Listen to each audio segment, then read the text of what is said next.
See, in the early days of the invasion, say the first few days of March, there was the question if Indians would like to import cheap Russian oil.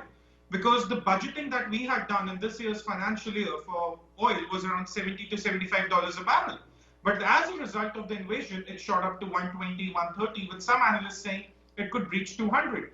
Now, as a country, as a $3 trillion economy, as a nation of 1.3 billion people, we have our economic interests to cater.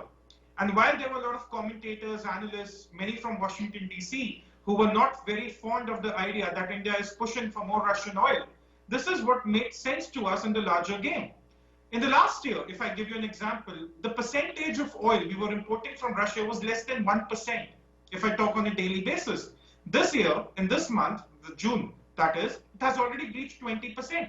So cheap oil is important for a V-shaped recovery, especially after the pandemic.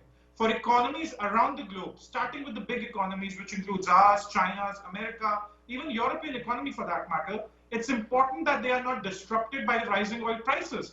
But instead, what are the Americans wanting of us? That we should give up on the idea of cheap barrel, that we should go for 130, 140 barrel, which will in turn hurt our economic recovery. So I think by going for Russian oil, of course, the Russians have also found a new market in China and India.